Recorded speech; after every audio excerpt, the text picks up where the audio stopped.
હા ખેડૂત મિત્ર, સારા સમાચાર આવ્યા. હા નમસ્તે નમસ્તે સાહેબ, તમારે દયા સાહેબ. મેં પહેલા જ તમને કીધું હતું કે દુનિયાની જે કોર્ટમાં જવું હોય અહીંયા જાય, તમારી ફેવરમાં ડિસિઝન આવશે. સત્ય મેં એવું જયતે, તમારી ફેવરમાં નિર્ણય આવ્યો ને.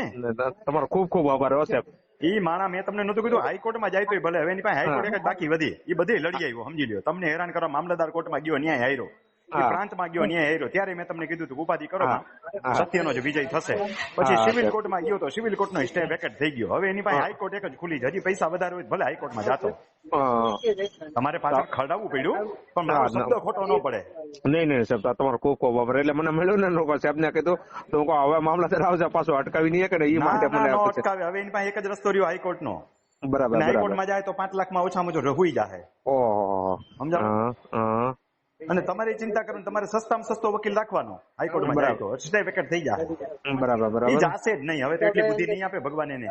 હા એમાં ના નહીં ભાઈ સાહેબ, અમે ફૂલ કંટાળી ગયા હતા. અમારા 2 બૈરાઓ પ્રેગ્નેન્ટ હતા, માડી 2 અને 33 જણાનું પરિવાર હતું સાહેબ. આવા ગાંડા માણસો જવલ્લે જ હોય છે. તમને ગાંડો ભટકાણો, સમજ્યા? એટલે વાત પૂછોમાં સાહેબ, એના સગા સંબંધી બધાએ કીધું પણ 1 નો 2 નો જો સાહેબ. ઈ આવા માણસો હાયરા નો વાયરા નો વરે, હાયરા વરે. ઈ કહેવત સમજી નથી. આપણે ગઈઢિયાએ જે કહેવત કીધી છે ને કે અમુક માણસો વાયરા નો વરે, હાયરા વરે. આ હાયરો વૈરો હવે, સમજ્યા?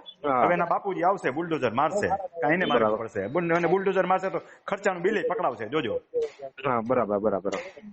ભલે સારું, હાલો હવે સુખેથી વાડીએ જાવ, રસ્તો ખુલ્લો થઈ ગયો. બીજા ખેડૂતોને કહેજો કઈ તકલીફ હોય ને તો મારું માર્ગદર્શન લે, પણ ફોન નહીં કરવાનો, વોટ્સએપ થી મેસેજ. નહીં આ તો તમારો આવ્યો તો એટલે મેં કર્યો. બીજા બધાની વાત. Okay okay. હા ઓકે સર. જો મજાતા હોય ને ખેડૂતો તમારી જેમ, તો એમને કહેજો કે રમણીકભાઈ છે, તમે તમારી ચિંતા કરો, માં કઈ પણ માર્ગદર્શન જોતું હોય તો લઈ લો.